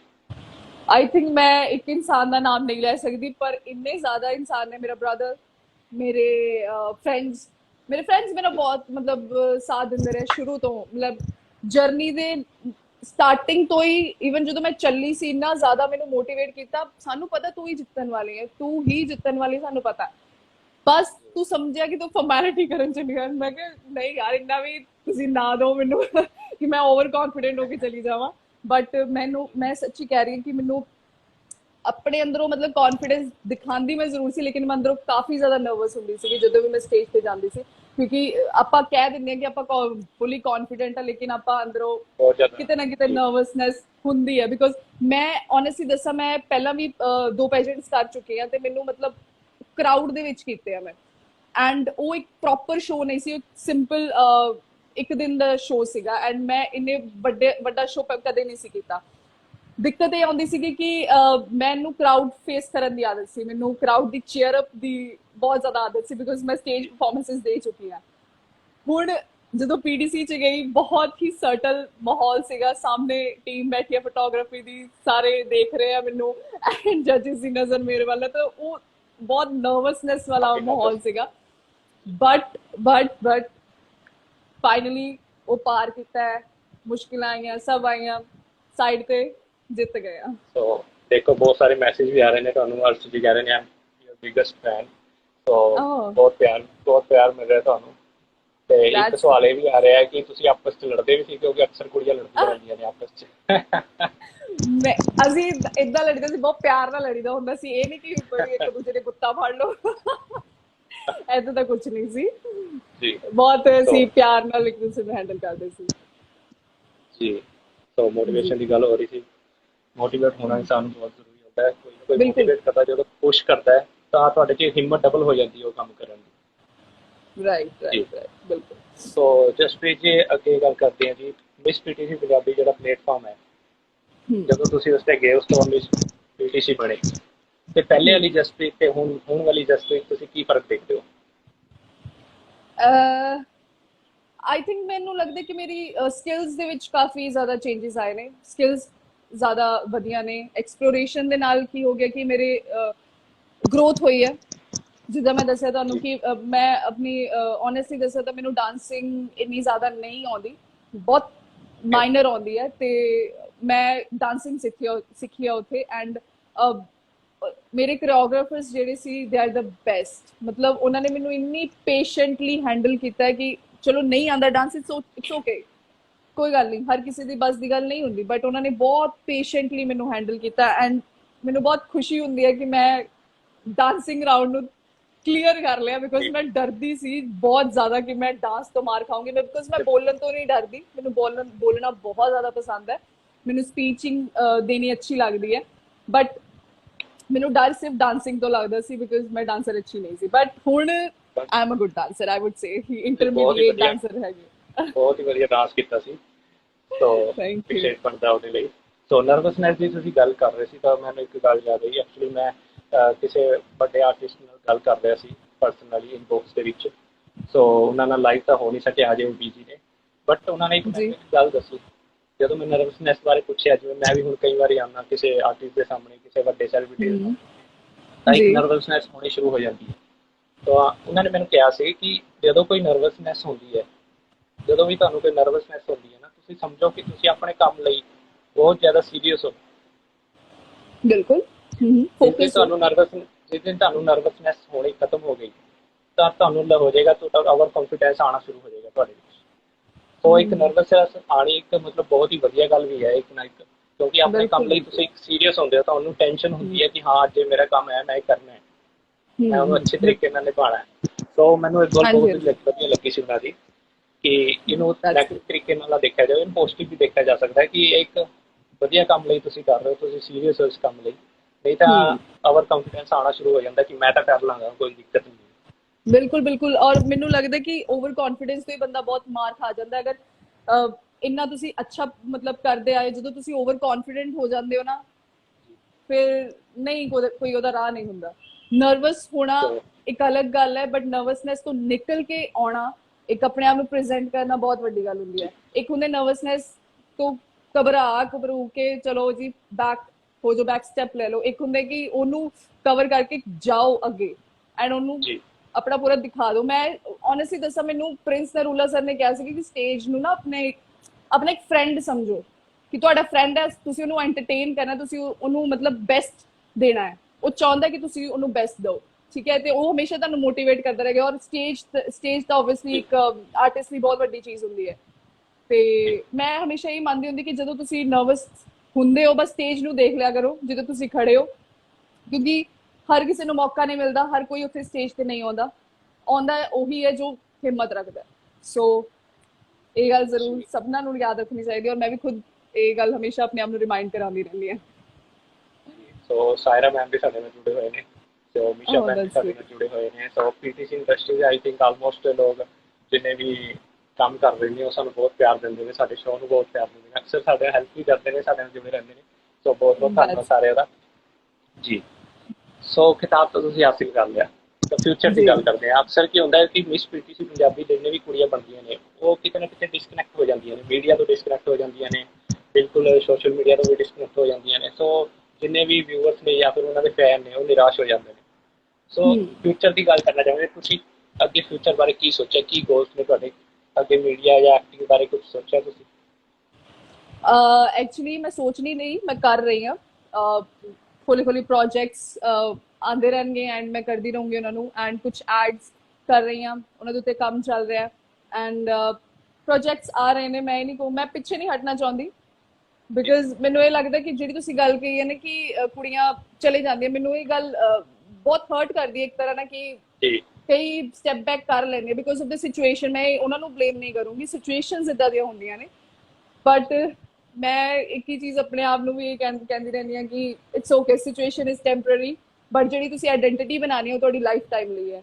ਸੋ ਆਪਣੀ ਆਇਡੈਂਟੀਟੀ ਨੂੰ ਜਿੰਨਾ ਜ਼ਿਆਦਾ ਐਕਸਪਲੋਰ ਕਰਕੇ ਬਣਾ ਸਕਦੇ ਹੋ ਉਨਾ ਬਣਾਓ। ਸੋ ਮੇਰੀ ਕੋਸ਼ਿਸ਼ ਛੋਟੀ ਛੋਟੀ ਹੀ ਰਹਿੰਦੀ ਜੀ ਕਿ ਮੈਂ ਆਪਣੀ ਇੰਸਟਾਗ੍ਰਾਮ ਪ੍ਰੋਫਾਈਲ ਨੂੰ, ਈਵਨ ਕਿ ਮੈਂ ਜਿੱਥੇ ਵੀ ਆਪਣੇ ਆਪ ਨੂੰ ਪ੍ਰੈਜ਼ੈਂਟ ਕਰ ਰਹੀ ਹਾਂ, ਮੈਂ ਅੱਛੇ ਤਰੀਕੇ ਨਾਲ ਪ੍ਰੈਜ਼ੈਂਟ ਕਰਾਂ, ਬਿਕਾਜ਼ ਪ੍ਰੈਜ਼ੈਂਟੇਸ਼ਨ ਬਹੁਤ ਮੈਟਰ ਕਰਦੀ ਹੈ। ਸਟਾਰਟਿੰਗ ਤੋਂ ਹੀ ਮੈਂ ਈਵਨ ਕਿ ਪੀਟੀਸੀ ਦੇ ਵਿੱਚ ਵੀ ਇਹ ਕਹਿੰਦੀ ਆਈ ਹਾਂ ਕਿ ਪ੍ਰੈਜ਼ੈਂਟੇਸ਼ਨ ਜਿਹੜੀ ਹੈ ਉਹ ਇੱਕ ਇਦਾਂ ਦੀ ਚੀਜ਼ ਹੁੰਦੀ ਹੈ, ਤੁਸੀਂ ਕੌਨਫੀਡੈਂਟ ਵੀ ਨਹੀਂ ਹੋ ਨਾ, ਤੁਸੀਂ ਅੱਛਾ ਪ੍ਰੈਜ਼ੈਂਟ ਕਰ ਦਿਓ, ਥੋੜਾ ਪ੍ਰੈਜ਼ੈਂਟ ਕਰ ਦਿਓ, ਯੂ ਵਿਲ ਕ੍ਰੈਕ ਇਟ। ਸੋ ਮੈਨੂੰ ਇਹ ਜੀ ਲੱਗਦਾ ਕਿ ਪ੍ਰੈਜ਼ੈਂਟੇਸ਼ਨ ਸਕਿੱਲਸ ਹਰ ਕਿਸੇ ਨੂੰ ਸਿੱਖਣੀਆਂ ਚਾਹੀਦੀਆਂ, ਈਵਨ ਕੁੜੀਆਂ ਨੂੰ ਵੀ। ਜੀ ਸੋ ਬੈਕਫੁੱਟ ਨਹੀਂ ਜਾਣਾ ਚਾਹੀਦਾ, ਕੋਸ਼ਿਸ਼ ਕਰਨੀ ਚਾਹੀਦੀ ਹੈ। ਹਾਰ ਜਿੱਤ ਤਾਂ ਬਿਲਕੁਲ ਬਣੀ ਰਹਿੰਦੀ ਹੈ, ਇੱਕ ਵਾਰ ਨਹੀਂ, ਦੋ ਵਾਰ ਨਹੀਂ, ਤੀਸਰੀ ਵਾਰ ਤੁਹਾਨੂੰ ਸਫਲਤਾ ਜ਼ਰੂਰ ਮਿਲੇਗੀ। ਸੋ ਅਮਨਜੋਤ ਕੌਰ ਜੀ ਪੰਜਾਬੀ ਤੋਂ ਆਰਟਿਸਟ ਨੇ ਜੀ, ਸੋ ਉਹ ਸਾਡੇ ਨਾਲ ਜੁੜੇ ਹੋਏ ਨੇ। ਸੋ welcome ma'am. Thank you so much ਤੁਸੀਂ ਸਾਡੇ ਨਾਲ ਜੁਆਇਨ ਕੀਤਾ ਜੀ। ਸੋ ਵਿਨਿੰਗ ਤੋਂ ਪਹਿਲਾਂ ਸਟੇਜ ਤੇ ਜਦੋਂ ਤੁਹਾਡਾ ਨਾਮ ਆਇਆ, ਉਸ ਤੋਂ ਪਹਿਲਾਂ ਦੀ ਕੀ ਫੀਲਿੰਗ ਚੱਲ ਰਹੀ ਸੀ ਮਨ ਵਿੱਚ? 5-10 ਮਿੰਟ ਪਹਿਲਾਂ ਤੁਸੀਂ ਕੀ ਸੋਚ ਰਹੇ ਸੀ? ਹੁਣ ਅਨਾਉਂਸ ਹੋਣ ਵਾਲਾ ਹੈ ਵਿਨਰ ਦਾ ਨਾਮ, ਤਾਂ ਕੀ ਚੱਲ ਰਿਹਾ ਸੀ ਮਨ ਦੇ ਵਿੱਚ? ਮੇਰੇ ਕੋਲ ਨਾ ਐਕਚੁਅਲੀ ਉਹ ਵੀਡੀਓ ਵੀ ਪਈ ਹੋਈ ਹੈ ਜਦੋਂ ਆਪਾਂ ਬੈਕ ਸਟੇਜ ਸੀਗੇ, ਮੈਂ ਜ਼ਰੂਰ ਇੰਸਟਾਗ੍ਰਾਮ ਤੇ ਅਪਲੋਡ ਕਰੂੰਗੀ। ਅਸੀਂ ਸਾਰੀ ਕੁੜੀਆਂ ਇੱਕ ਦੂਸਰੇ ਦੇ ਹੱਥ ਫੜ ਕੇ ਖੜੀਆਂ ਸਨ, ਪ੍ਰੇ ਕਰ ਰਹੀਆਂ ਸੀ, ਹਾਏ ਹਾਏ ਬਾਬਾ ਜੀ ਬਾਬਾ ਜੀ ਬਾਬਾ ਜੀ ਜਿੱਤ ਜਾਈਏ। ਮਤਲਬ ਇੱਕ ਹੀ ਬਾਰ-ਬਾਰ ਚੀਜ਼ ਚੱਲ ਰਹੀ ਸੀ, ਹਾਏ ਬਾਬਾ ਜੀ। ਪਰ ਇੱਕ ਚੀਜ਼ ਸੀਗੀ, ਮੈਂ ਨਹੀਂ ਸੋਚਿਆ ਸੀ, ਮੈਂ ਇੱਕ ਚੀਜ਼ ਸੋਚ ਕੇ ਆਈ ਸੀਗੀ ਕਿ ਜਦੋਂ ਪਹਿਲੇ ਦਿਨ ਮੈਂ ਤੁਹਾਨੂੰ ਦੱਸਿਆ ਨਾ ਕਿ ਮੈਂ ਬਹੁਤ ਜ਼ਿਆਦਾ ਸਿੱਖ ਰਹੀ ਸੀ ਕੁੜੀਆਂ ਤੋਂ, ਮੈਨੂੰ ਇੰਨਾ ਮੈਂ ਇੱਕ ਪ੍ਰੇ ਕਰਕੇ ਆਈ ਸੀ ਕਿ ਮੈਨੂੰ ਪਲੀਜ਼ ਔਰ ਜਿੱਦਾਂ ਮਰਜ਼ੀ ਫਿਨਾਲੇ ਤੱਕ ਪਹੁੰਚਾ ਦਿਓ। ਮੈਂ ਫਿਨਾਲੇ ਤੱਕ ਪੂਰਾ ਐਕਸਪੀਰੀਅੰਸ ਲੈ ਕੇ ਜਾਣਾ ਚਾਹੁੰਦੀ, ਮੈਂ ਇੱਕ ਵੀ ਚੀਜ਼ ਛੱਡਣਾ ਨਹੀਂ ਚਾਹੁੰਦੀ। ਮੈਨੂੰ ਵਿਨਿੰਗ ਨਾਲ ਠੀਕ ਹੈ, winner is good and I am winner, ਮੈਨੂੰ ਠੀਕ ਹੈ, ਮੈਨੂੰ ਆਪਣੇ ਆਪ ਨੂੰ ਗੁੱਡ ਫੀਲ ਹੁੰਦਾ, ਲੇਕਿਨ ਜੋ ਮੈਂ ਐਕਸਪੀਰੀਅੰਸ ਲੈ ਕੇ ਆਈ ਹਾਂ ਨਾ, ਉਹ ਸਭ ਤੋਂ ਜ਼ਿਆਦਾ ਮੈਟਰ ਹੈ। ਮੇਰੀ ਇਵਨ ਵਿਨਿੰਗ ਤੋਂ ਵੀ ਜ਼ਿਆਦਾ ਮੈਟਰ ਕਰਦਾ ਉਹ।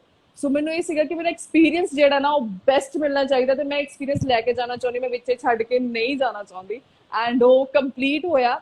ਮੈਂ ਬਹੁਤ ਜ਼ਿਆਦਾ ਮਤਲਬ ਆਪਣੇ ਆਪ ਨੂੰ ਲੱਕੀ ਸਮਝਦੀ ਹਾਂ ਕਿ ਮੈਂ ਫਿਨਾਲੇ ਤੱਕ ਪਹੁੰਚੀ ਹਾਂ। ਇਵਨ ਵਿਨਰ ਤਾਂ ਚਲੋ ਬਾਬੇ ਦੀ ਕਿਰਪਾ ਸੀ, ਪਰ ਕਿਸਮਤ ਐਂਡ ਮਿਹਨਤ ਦੋਨੋਂ ਸਾਥ ਦੇ ਗਈਆਂ ਐਂਡ ਮੈਂ ਜਿੱਤੀ। ਬਟ ਔਖਾ ਸੀ, ਕੰਪੀਟੀਸ਼ਨ ਕਾਫੀ ਟਫ ਸੀ। ਯੈਸ, ਸੋ ਇੱਕ ਵਾਰ ਫਿਰ ਤੋਂ ਕੰਗ੍ਰੈਚੁਲੇਸ਼ਨ ਐਜ਼ ਅ ਵਿਨਰ, ਤੁਸੀਂ ਇਹ ਜਿਹੜਾ ਫੀਟ ਕੀਤਾ। ਸੋ ਇੱਕ ਛੋਟੀ ਜਿਹੀ ਗੇਮ ਪਲੇ ਕਰਦੇ ਹਾਂ। ਓਕੇ, ਕੁਐਸਚਨਸ ਚੱਲਦੇ ਰਹਿਣਗੇ। ਸੋ ਛੋਟੀ ਜਿਹੀ ਗੇਮ ਪਲੇ ਕਰਦੇ ਹਾਂ। ਗੇਮ ਹੈਗੀ ਜੀ ਰੈਂਕ 1 2 3। ਮੈਂ ਤੁਹਾਨੂੰ 3 ਚੀਜ਼ਾਂ ਦੇ ਨਾਮ ਲਵਾਂਗਾ, ਉਹਦੇ ਵਿੱਚ ਤੁਸੀਂ ਆਨਸਰ ਦੇਣਾ ਹੈਗਾ ਤੁਹਾਡੀ ਫੇਵਰਿਟ ਕਿਹੜੀ ਹੈ, ਫਸਟ, ਸੈਕਿੰਡ, ਥਰਡ, ਠੀਕ ਹੈ। As a rank. ਸੋ ਇੱਕ ਬਹੁਤ ਹੀ ਵੱਡਾ ਕਮੈਂਟ ਆਇਆ ਹੈ, ਪੰਜਾਬੀ ਕਲਚਰ ਐਟੀਟਿਊਡ ਆਫ ਹੋ ਰਿਹਾ ਹੈ ਸੋਸ਼ਲ ਮੀਡੀਆ ਤੋਂ ਅਸਲ ਜ਼ਿੰਦਗੀ ਵਿੱਚ ਕਿਵੇਂ ਕੋਸ਼ਿਸ਼ ਕੀਤੀ ਜਾਵੇ ਉਸ ਨੂੰ ਵਾਪਿਸ ਲੈ ਕੇ ਆਉਣ ਦੀ।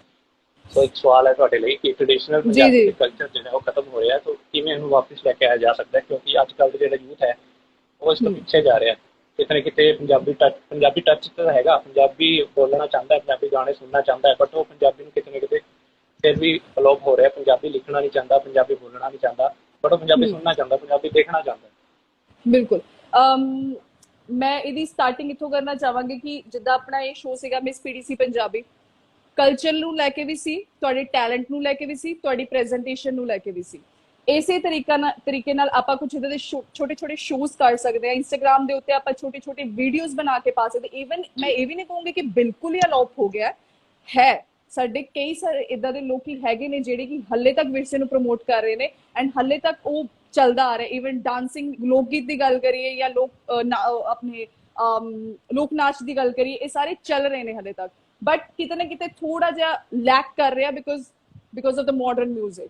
ਬਟ ਇਹਨੂੰ ਅਗਰ ਕਵਰ ਕਰਨਾ ਹੋਵੇ ਤਾਂ ਆਪਾਂ ਕਿਸ ਤਰੀਕੇ ਨਾਲ ਕਰ ਸਕਦੇ ਹਾਂ? ਆਪਾਂ ਕੋਲ ਸੋਸ਼ਲ ਮੀਡੀਆ ਹੈਗਾ, ਆਪਾਂ ਦੇ ਕੋਲ YouTube ਹੈਗਾ। ਆਈ ਥਿੰਕ ਸਭ ਤੋਂ ਜ਼ਿਆਦਾ ਜਨਤਾ ਅੱਜ ਕੱਲ ਇੱਥੇ ਹੀ ਚੱਲ ਰਹੀ ਹੈ, ਤਾਂ ਆਪਾਂ ਉਹਨਾਂ ਇਹਦੇ ਥਰੂ ਕੈਂਪੇਨ ਕਰ ਸਕਦੇ ਹਾਂ, ਆਪਾਂ ਐਡਸ ਦੇ ਸਕਦੇ ਹਾਂ, ਆਪਾਂ ਕੁਝ ਇਦਾਂ ਦੇ ਸ਼ੋਅ ਛੋਟੇ ਛੋਟੇ ਰੱਖ ਸਕਦੇ ਜਿੱਦਾਂ ਮਿਸ ਤੀਜ ਹੁੰਦਾ ਆ ਜਾਂ ਮਿਸ ਪੀਡੀਸੀ ਪੰਜਾਬੀ ਹੁੰਦਾ ਹੈ, ਮਿਸ ਵਰਲਡ ਪੰਜਾਬਨ ਹੁੰਦਾ ਹੈ। ਇਦਾਂ ਦੇ ਸ਼ੋਅਸ ਚੱਲਦੇ ਆ ਰਹੇ ਨੇ ਜਿਹਦੇ ਕਰਕੇ ਜਿਹੜੀ ਆਪਣੀ ਪੰਜਾਬੀ ਕਲਚਰ ਹੈ ਉਹਨਾਂ ਨੂੰ ਪ੍ਰਮੋਟ ਕੀਤਾ ਜਾ ਰਿਹਾ। ਸੋ ਆਪਾਂ ਇੰਸਟਾਗ੍ਰਾਮ ਦੇ ਥਰੂ ਕੁਝ ਇਦਾਂ ਦੇ ਸੈਸ਼ਨਸ ਰੱਖ ਸਕਦੇ ਹਾਂ, ਸਾਰਿਆਂ ਨੂੰ ਇਕੱਠੇ ਕਰ ਸਕਦੇ ਹਾਂ ਕਿ ਹਾਂ ਤੁਸੀਂ ਆਓ, ਸਾਨੂੰ ਜੁਆਇਨ ਕਰੋ। ਐਂਡ ਇਹਨਾਂ ਚੀਜ਼ਾਂ ਕਰਕੇ ਥੋੜਾ ਬੰਦਾ ਐਕਟਿਵ ਰਹਿੰਦਾ ਕਿ ਸਾਡਾ ਪੰਜਾਬੀ ਕਲਚਰ ਹੈ ਆਲਰੇਡੀ, ਬਟ ਇਹ ਮੈਂ ਨਹੀਂ ਬਿਲਕੁਲ ਕਹੂੰਗੀ ਕਿ ਅਲੋਪ ਹੁੰਦਾ ਜਾ ਰਿਹਾ ਹੈ, ਹੱਲੇ ਵੀ ਆਪਣਾ ਪੰਜਾਬੀ ਕਲਚਰ ਚੱਲ ਰਿਹਾ। ਸੋ ਗੁਰਲੀਨ ਕੌਰ ਜੀ ਇਹ ਸਵਾਲ ਕੀਤਾ ਜਿਨ੍ਹਾਂ ਨੇ, ਸੋ ਉਹਨਾਂ ਨੂੰ ਆਨਸਰ ਮਿਲ ਚੁੱਕਿਆ ਹੋਏਗਾ। ਸੋ ਨਾਲ ਮੈਂ ਇਹ ਵੀ ਕਹਿਣਾ ਚਾਹਾਂਗਾ ਕਿ ਜਿੱਥੇ ਸੋਸ਼ਲ ਮੀਡੀਆ ਤੇ YouTube ਤਾਂ ਹੁਣੇ ਚਲੋ ਪ੍ਰਚਲਿਤ ਹੋਇਆ, ਹੁਣੇ ਇੱਕ ਵਾਇਰਲ ਹੋਇਆ, ਚੱਲਣਾ ਸ਼ੁਰੂ ਹੋਇਆ, ਇੱਕ ਸਾਡੀ ਜ਼ਿੰਦਗੀ ਦਾ ਹਿੱਸਾ ਬਣ ਚੁੱਕਿਆ, ਬਟ ਕਿਤੇ ਨਾ ਕਿਤੇ ਸਾਨੂੰ ਆਪਣੇ ਪਰਿਵਾਰ ਤੋਂ ਸੋਚਣਾ ਚਾਹੀਦਾ। ਸਭ ਤੋਂ ਪਹਿਲਾਂ ਸ਼ੁਰੂਆਤ ਜਿਹੜੀ ਹੈ ਸਾਨੂੰ ਆਪਣੇ ਪਰਿਵਾਰ ਤੋਂ ਕਰਨੀ ਚਾਹੀਦੀ ਹੈ, ਆਪਣੇ ਘਰ ਤੋਂ ਕਰਨੀ ਚਾਹੀਦੀ ਹੈ ਕਿ ਤੁਹਾਡੇ ਘਰ ਵਿੱਚ, ਆਪਣੇ ਘਰ ਵਿੱਚ ਕਿੰਨੀ ਕੁ ਪੰਜਾਬੀ ਯੂਜ਼ ਕੀਤੀ ਜਾਂਦੀ ਹੈ, ਪੰਜਾਬੀ ਕਲਚਰ ਨੂੰ ਕਿੰਨਾ ਪਿਆਰ ਦਿੱਤਾ ਜਾਂਦਾ ਹੈ। ਸੋ ਆਪਣੇ ਘਰ ਨੂੰ ਅਸੀਂ ਦੇਖਾਂਗੇ ਸਭ ਤੋਂ ਪਹਿਲਾਂ, ਤਾਂ ਹੀ ਅਸੀਂ ਦੂਜੇ ਘਰ ਨੂੰ ਵੀ ਕਹਿ ਸਕਾਂਗੇ, ਦੂਜੇ ਨੂੰ ਵੀ ਕਹਿ ਸਕਾਂਗੇ, ਦੂਜੇ ਨੂੰ ਮੋਟੀਵੇਟ ਕਰ ਸਕਾਂਗੇ। ਸੋ ਮੈਂ ਕਹਿੰਦਾ ਕਿ ਸ਼ੁਰੂਆਤ ਜਿਹੜੀ ਹੈ ਖੁਦ ਤੋਂ ਹੀ ਕਰਨੀ ਚਾਹੀਦੀ ਹੈ, ਖੁਦ ਦੇ ਘਰ ਤੋਂ ਹੀ ਕਰਨੀ ਚਾਹੀਦੀ ਹੈ, ਖੁਦ ਦੇ ਪਰਿਵਾਰ ਤੋਂ ਕਰਨੀ ਚਾਹੀਦੀ ਹੈ। ਐਬਸੋਲੂਟਲੀ, ਹਰੇਕ ਨੂੰ ਕੋਸ਼ਿਸ਼ ਕਰਨੀ ਚਾਹੀਦੀ ਹੈ। ਸੋ ਸਾਡਾ ਸ਼ੋਅ ਵੀ ਇਸੇ ਨੂੰ ਮੋਟੀਵੇਟ ਕਰਦਾ ਹੈ ਕਿ ਕਿਸੇ ਨਾ ਕਿਸੇ ਪੰਜਾਬੀ ਨਾਲ ਅਸੀਂ ਜੁੜੇ ਰਹਿੰਦੇ ਹਾਂ। ਸਾਡਾ ਮੋਟਿਵ ਇਹੀ ਹੁੰਦਾ ਹੈ ਕਿ ਜ਼ਿਆਦਾ ਤੋਂ ਜ਼ਿਆਦਾ ਪੰਜਾਬੀ ਸੈਸ਼ਨ ਕੀਤੇ ਜਾਣ। ਸੋ ਹਿੰਦੀ ਸੈਸ਼ਨ ਵੀ ਬਹੁਤ ਜ਼ਿਆਦਾ ਆਉਂਦੇ ਨੇ, ਬਟ ਕੋਸ਼ਿਸ਼ ਇਹੀ ਰਹਿੰਦੀ ਹੈ ਕਿ ਪੰਜਾਬੀ ਨਾਲ ਜੁੜਿਆ ਜਾਵੇ, ਕਿਉਂਕਿ ਜਿਹੜੀ ਸ਼ੁਰੂਆਤ ਸੀਗੀ ਉਹ ਹਿੰਦੀ ਨਾਲ ਜ਼ਰੂਰ ਹੋਈ ਸੀ, ਬਟ ਜਿਹੜਾ ਸੈਸ਼ਨ ਅੱਗੇ ਚੱਲਦੇ ਆ ਰਹੇ ਨੇ ਪੰਜਾਬੀ 'ਚ ਚੱਲਦੇ ਆ ਰਹੇ ਨੇ ਸਾਡੇ। ਸੋ ਬਹੁਤ ਪਿਆਰ ਵੀ ਮਿਲਿਆ। Thank you so much ma'am, ਤੁਸੀਂ ਸਵਾਲ ਕੀਤਾ ਅਤੇ ਮੈਮ ਨੇ ਆਨਸਰ ਕੀਤਾ। ਥੈਂਕ ਯੂ ਸੋ ਮਚ, ਤੁਹਾਨੂੰ ਥੈਂਕਸ ਕਰ ਰਹੇ ਹੋ। ਸੋ ਥੈਂਕ ਅੱਗੇ ਯੂ। ਵਧਦੇ ਹਾਂ, ਅਸੀਂ ਗੇਮ ਪਲੇ ਕਰਦੇ ਹਾਂ। ਸੋ ਸੋਨੀਆ ਓਬਵੀਅਸਲੀ ਸਾਡੇ ਨਾਲ ਜੁੜੇ ਹੋਏ ਨੇ, ਉਹ ਵੀ ਪੰਜਾਬੀ ਇੰਡਸਟਰੀ 'ਚ ਕੰਮ ਕਰ ਚੁੱਕੇ ਨੇ ਅਤੇ ਕਰ ਰਹੇ ਨੇ। ਸੋ ਬਹੁਤ ਸਾਰੇ ਆਰਟਿਸਟ ਸਾਡੇ ਨਾਲ ਜੁੜਦੇ ਨੇ, ਪਿਆਰ ਦਿੰਦੇ ਨੇ। ਥੈਂਕ ਯੂ ਸੋ ਮਚ ਸਭ ਦਾ ਜੀ। ਸੋ ਗੇਮ ਪਲੇ ਕਰਦੇ ਹਾਂ। ਤੁਹਾਨੂੰ ਮੈਂ ਦੱਸ ਚੁੱਕਿਆ ਕਿ ਰੈਂਕ ਦੇਣਾ ਤੁਸੀਂ 1 2 3। ਸੋ ਫੇਵਰੇਟ ਜਿਹੜਾ ਹੋਏਗਾ 1 2 3, ਸਮਝ ਗਏ? Okay, done. ਸੋ ਫਸਟ ਹੈਗਾ ਜੀ ਖਾਣ ਵਾਲੀ ਚੀਜ਼ ਹੈ ਜੀ, ਬਰਗਰ, ਚੀਜ਼ chilli, fried rice. Burger, cheese chili and fried rice. First, Mm, second, third. cheese chili. फिर second, Fried rice. Third burger. And third burger. हाँ जी। फिर मैं तो नान साफी होगी। ओके, नेक्स्ट हैगा जी इंस्टाग्राम, यूट्यूब या WhatsApp. I think YouTube. YouTube first, and second Instagram, and third WhatsApp. Okay, suit, sari या फिर jeans top. Sari. And then sari jeans. First, Yes. फिर सूट। सूट ਤੁਸੀਂ ਲਾਸਟ ਚ ਕਰਤਾ ਪੰਜਾਬੀ। Sorry, मैं सूट सुनिया नहीं सर, सूट सुनिया नहीं, मैंने सुनिया sari and sari, jeans top. Jeans top. Suit तो फर्स्ट आना Suit चाहिए। first, of course suit first. मैंने सूट सुनिया नहीं सी सर, इस करके suit sari and then jean top. ਇਹ ਜੀ ਕਹਿ ਰਹੇ ਨੇ ਮਾਈ ਫੇਵਰਿਟ ਚੀਜ਼ ਸੀ ਜੀ, ਬਣਾਓ ਤੁਸੀਂ, ਆ ਰਹੇ ਅਸੀਂ ਆ ਰਹੇ ਹਾਂ ਜ਼ਰੂਰ। ਓਕੇ, ਨੈਕਸਟ ਹੈਗਾ ਜੀ ਫਲੈਟ, ਹਾਈ ਹੀਲਸ ਜਾਂ ਫਿਰ sneakers. Flat, high heels, and sneakers, heels, and flat. Video call, chatting या फिर स्टॉकिंग। Sorry? वीडियो कॉल करना पसंद करते हो, चैटिंग करना पसंद करते हो या फिर इंटरनेट पे स्टॉकिंग करना पसंद करते हो। Internet surfing. ओके, First फिर and चैटिंग, नहीं, video chatting, and then last step. फिर चैटिंग। जी चैटिंग हौली हौली खत्म होती जा रही है, इंपॉर्टेंट बिल्कुल। होता है, बहुत जरूरी होता है, बंदा मैसेज करता है। जी ओके, जी। सिनेमा, लॉन्ग ड्राइव या shopping. Cinema, long drive, yeah, shopping. Shopping. Cinema, long drive, then shopping. Same pattern. जी, सिनेमा ਸਾਡੇ ਨਾਲ ਜੁੜਿਆ ਹੋਇਆ ਹੈ, ਕਿਉਂਕਿ ਫਸਟ ਆਣਾ ਚਾਹੀਦਾ। बिल्कुल. ओके, नेक्स्ट हैगा जी आइसक्रीम, गुलाब जामुन या फिर हलवा। Ice-cream, gulab jamun, halwa. Again same. Same. Okay, Punjabi movies ये बड़ा डिफिकल्ट हो गया, साउथ इंडियन Okay. मूवीज या Bollywood movies. Punjabi movies, south Indian Bollywood? Movies, Bollywood movies. Punjabi movies because comedy ਮੈਨੂੰ ਬਹੁਤ ਪਸੰਦ ਹੈ, and South Indian ਮੈਂ ਬਹੁਤ ਘੱਟ ਦੇਖਦੀ ਹਾਂ, ਸੋ ਉਹਨੂੰ ਲਾਸਟ 'ਚ ਲੈ ਕੇ ਜਾਵਾਂਗੀ, second Bollywood. ਸੋ ਸਹੀ ਛੋਟੀ ਜਿਹੀ ਗੇਮ। ਸੋ ਇੱਕ ਤੇ ਬਹੁਤ ਇੰਟਰਸਟਿੰਗ ਕੁਐਸਚਨ ਹੈਗਾ, ਸਵਾਲ ਹੈਗਾ ਤੁਹਾਡੇ ਲਈ ਕਿ ਫੇਮ ਤੁਸੀਂ ਹਾਸਲ ਕਰ ਚੁੱਕੇ ਹੋ, ਬਹੁਤ ਸਾਰੇ ਫੈਨਸ ਵੀ ਤੁਹਾਡੇ ਦੇਖ ਲਓ, ਤੁਸੀਂ ਤੁਹਾਨੂੰ ਮੈਸੇਜ ਕਰ ਰਹੇ ਨੇ, ਤੁਹਾਡੇ ਨਾਲ ਜੁੜ ਚੁੱਕੇ ਨੇ। ਤਾਂ ਫੇਮ ਮਿਲਣ ਤੋਂ ਬਾਅਦ ਕਿਹੜੀ ਚੀਜ਼ ਹੈ ਜਿਹੜੀ ਤੁਸੀਂ ਹੇਟ ਕਰਦੇ ਹੋ ਸਭ ਤੋਂ ਜ਼ਿਆਦਾ? ਕਿਹੜੀ ਚੀਜ਼ ਹੈ ਜਿਹੜੀ ਤੁਸੀਂ ਲਵ ਕਰਦੇ ਹੋ? ਦੋ ਚੀਜ਼ਾਂ ਜਿਹੜੀਆਂ, ਇੱਕ ਤਾਂ ਬਹੁਤ ਜ਼ਿਆਦਾ ਹੇਟ ਕਰਦੇ ਹੋ ਤੇ ਇੱਕ ਬਹੁਤ ਜ਼ਿਆਦਾ ਲਵ ਕਰਦੇ ਹੋ ਫੇਮ ਮਿਲਣ ਤੋਂ ਬਾਅਦ। ਫੇਮ ਐਕਚੁਅਲੀ ਓਨੈਸਟਲੀ ਦੱਸਾਂ, ਮੈਂ ਕਦੇ ਵੀ ਮਹਿਸੂਸ ਨਹੀਂ ਕੀਤਾ ਕਿ ਮੈਂ ਇੱਕ ਫੇਮ ਦੇ ਵਿੱਚ ਜਾਂ ਮੈਨੂੰ ਫੇਮ ਮਿਲ ਰਿਹਾ। ਮੈਂ ਜੋ ਵੀ ਮਤਲਬ ਮੈਨੂੰ ਲੋਕ ਪਸੰਦ ਕਰਦੇ, ਮੈਂ ਉਹਨੂੰ ਆਪਣੀ ਫੈਮਿਲੀ ਵਾਂਗ ਟ੍ਰੀਟ ਕਰਦੀ ਹਾਂ। ਮੈਂ ਇਹ ਨਹੀਂ ਕਹਿੰਦੀ ਕਿ ਚਲੋ ਮੈਂ ਫੇਮਸ ਹੋ ਗਿਆ ਮੈਂ ਡਿਫਰੈਂਟ, ਬਿਲਕੁਲ ਮੈਂ ਡਿਫਰੈਂਟ ਜ਼ਰੂਰ ਹਾਂ, ਲੇਕਿਨ ਮੈਂ ਜੁੜੀ ਜ਼ਰੂਰ ਹੋਈ ਹਾਂ ਲੋਕਾਂ ਨਾਲ। ਸੋ ਮੈਂ ਇਹ ਨਹੀਂ ਕਹੂੰਗੀ ਕਿ ਮਤਲਬ ਹੇਟ ਵਾਲੀ ਚੀਜ਼, ਮੈਂ ਐਕਚੁਅਲੀ ਓਨੈਸਟਲੀ ਦੱਸਾਂ ਤਾਂ ਮੈਂ ਫੀਲ ਨਹੀਂ ਕੀਤਾ ਇਸ ਚੀਜ਼ ਨੂੰ ਹਾਲੇ ਤੱਕ। ਫੇਮ ਮੇਰੇ ਸਿਰ ਤੇ ਚੜਿਆ ਨਹੀਂ, ਸੋ ਮੈਂ ਲਵ ਜਾਂ ਹੇਟ ਕੁਛ ਇੱਦਾਂ ਦਾ ਦੱਸ ਨਹੀਂ ਸਕਦੀ, ਬਟ ਇੰਨਾ ਆ ਕਿ ਫੇਮ ਇੱਕ ਇੱਦਾਂ ਦੀ ਚੀਜ਼ ਹੈ ਜਿਹਦੇ ਨਾਲ ਤੁਸੀਂ ਲੋਕਾਂ ਨਾਲ ਜੁੜਦੇ ਹੋ। So it's better way to find good character. Okay, ਹਜੇ ਮਤਲਬ ਤੁਸੀਂ ਹੇਟ ਨਹੀਂ ਕਰ ਰਹੇ ਕੋਈ ਵੀ ਚੀਜ਼, ਜਿਵੇਂ ਕਿ ਪਰੇਸ਼ਾਨ ਹੋ ਨਹੀਂ, ਜਾਂਦਾ ਬੰਦਾ, ਬਿਲਕੁਲ। ਬਹੁਤ ਸਾਰੇ ਮੈਸੇਜ ਆ ਰਹੇ ਹੁੰਦੇ ਨੇ, ਬਹੁਤ ਸਾਰੇ ਫੈਨਸ ਬੋਲਦੇ ਨੇ, ਹੈ ਨਾ। ਐਕਚੁਅਲੀ ਬਹੁਤ ਮੁਸ਼ਕਿਲ ਨਾਲ ਇਹ ਫੇਮ ਮਿਲਦਾ ਹੈ, ਸੋ ਹੇਟ ਕਰਨਾ ਪੜਦਾ ਨਹੀਂ। ਬਿਲਕੁਲ ਨਹੀਂ ਬਣਦਾ। ਸੋ ਜਿੰਨੀ ਵੀ ਕੁੜੀਆਂ ਨੇ ਉਹਨਾਂ ਦਾ ਇੱਕ ਬਹੁਤ ਹੀ ਇੰਪੋਰਟੈਂਟ ਸਵਾਲ ਇਹ ਸੀਗਾ ਕਿ ਮਿਸ ਪੀਟੀ ਜਿਹੜਾ ਪਲੇਟਫਾਰਮ ਹੈ ਉਹਨੂੰ ਕਿਵੇਂ ਜੁਆਇਨ ਕੀਤਾ ਜਾਵੇ, ਕਿਉਂਕਿ ਬਹੁਤ ਸਾਰੀ ਕੁੜੀਆਂ ਉਹਨਾਂ ਨੂੰ ਰਸਤਾ ਨਹੀਂ ਮਿਲਦਾ। ਜੀ ਤਾਂ ਇਸ ਬਾਰੇ ਉਹਨਾਂ ਦਾ ਜੀ। ਬਹੁਤ ਸਾਰਾ ਸਵਾਲ ਹੁੰਦਾ ਹੈ ਕਿ ਕਿਵੇਂ ਇੱਕ ਪਲੇਟਫਾਰਮ ਨਾਲ ਜੁੜਿਆ ਜਾ ਸਕੇ, ਕਿਵੇਂ ਜਿਹੜਾ ਆਡੀਸ਼ਨ ਦਿੱਤਾ ਜਾਂਦਾ ਹੈ ਤੇ ਕੀ ਰਿਕੁਆਇਰਮੈਂਟ ਹੁੰਦੀ ਹੈ ਇਹਦੇ ਲਈ, ਉਹਦੇ ਬਾਰੇ ਜ਼ਰੂਰ ਜੇ ਤੁਸੀਂ ਜਾਣਕਾਰੀ ਦੇ ਸਕੋ। ਜੀ ਜੀ ਬਿਲਕੁਲ ਬਿਲਕੁਲ ਮੈਂ ਜਿੱਦਾਂ ਦੱਸਿਆ ਕਿ ਮੈਂ ਐਲਪੀਯੂ ਦੇ ਵਿੱਚ ਲਵਲੀ ਪ੍ਰੋਫੈਸ਼ਨਲ ਯੂਨੀਵਰਸਿਟੀ ਦੇ ਵਿੱਚ ਆਪਣਾ ਆਡੀਸ਼ਨ ਦਿੱਤਾ ਸੀਗਾ ਬਿਕਾਜ਼ ਮੈਨੂੰ ਆਪਣੇ ਫਰੈਂਡ ਜ਼ੋਨਸ ਤੋਂ ਪਤਾ ਲੱਗਾ ਸੀ ਆਪਾਂ ਦੇ ਕੋਲ ਇੰਸਟਾਗ੍ਰਾਮ ਇਸ ਟਾਈਮ ਹੈਗੇ ਆਪਾਂ ਐਕਟਿਵ ਆ ਇੰਸਟਾਗ੍ਰਾਮ ਦੇ ਉੱਤੇ ਪੀਟੀਸੀ ਪੰਜਾਬੀ ਦਾ ਅਫੀਸ਼ੀਅਲ ਪੇਜ ਹੈਗਾ ਜਿਹਦੇ ਉੱਤੇ ਕਿ ਉਹ ਅਪਡੇਟ ਕਰਦੇ ਰਹਿੰਦੇ ਨੇ ਤੁਸੀਂ ਉਹਨੂੰ ਫੋਲੋ ਕਰ ਸਕਦੇ ਹੋ ਜਦੋਂ ਵੀ ਅਗਲਾ ਆਪਣਾ ਪੀਟੀਸੀ 2023 ਆਏਗਾ ਉਹਦੇ ਵਿੱਚ ਪਾਰਟਿਸਿਪੇਟ ਕਰਿਓ ਜੋ ਵੀ ਉਹਨਾਂ ਦੀ ਰਿਕੁਆਇਰਮੈਂਟਸ ਹੁੰਦੀਆਂ ਤੁਸੀਂ ਉਹਨਾਂ ਨੂੰ ਫੁੱਲਫਿਲ ਕਰਿਓ ਕੋਈ ਹਿਡਨ ਫੀਸ ਨਹੀਂ ਹੁੰਦੀ ਮੈਂ ਕਈ ਸਾਰੇ ਮੈਸੇजेस ਇਦਾਂ ਦੇ ਦੇਖੇ ਨੇ ਜਿਹਦੇ ਵਿੱਚ ਕਿਹਾ ਗਿਆ ਕਿ ਕੋਈ ਹਿਡਨ ਫੀਸ ਹੁੰਦੀ ਹੋਵੇ ਜਾਂ ਇਦਾਂ ਦਾ ਕੁਝ ਇਦਾਂ ਦਾ ਨਹੀਂ ਹੁੰਦਾ ਪੀਡੀਸੀ ਤੁਹਾਡੇ ਤੋਂ ਕੋਈ ਵੀ ਮਨੀ ਨਹੀਂ ਲਏਗਾ ਇਹ ਤੁਹਾਡੀ ਆਪਣੀ ਚੋਇਸਸ ਨੇ ਇਵਨ ਕਿ ਉੱਥੇ ਦੀ ਡਰੈਸਸ ਤੁਹਾਡੇ ਰਹਿਣ ਦਾ ਖਰਚਾ ਤੁਹਾਡੇ ਖਾਣ ਪੀਣ ਦਾ ਖਰਚਾ ਇਹ ਸਾਰਾ ਪੀਟੀਸੀ ਵੱਲੋਂ ਹੁੰਦਾ ਇੱਕ ਵੀ ਚੀਜ਼ ਜਿਹੜੀ ਹੈ ਤੁਹਾਡੇ ਵੱਲੋਂ ਨਹੀਂ ਤੁਹਾਡੇ ਤੋਂ ਨਹੀਂ ਲਿੱਤੀ ਜਾਂਦੀ ਬਸ ਇਹ ਹੈ ਕਿ ਤੁਹਾਡੀ ਅਗਰ ਪਰਸਨਲ ਚੋਇਸ ਹੈ ਕੋਈ ਤੁਸੀਂ ਬਾਹਰੋਂ ਕੁਝ ਮੰਗਵਾਉਣਾ ਚਾਹੁੰਦੇ ਹੋ ਜਾਂ ਮਤਲਬ ਕੋਈ ਡਰੈਸਸ ਵਗੈਰਾ ਕਰਵਾਉਣਾ ਚਾਹੁੰਦੇ ਹੋ ਤੁਹਾਡੀ ਆਪਣੀ ਚੋਇਸ ਹੈ लेकिन पीटीसी सब प्रोवाइड करता है तो तुसी बेफिक्र रहो तुसी सिर्फ ज्वाइन करो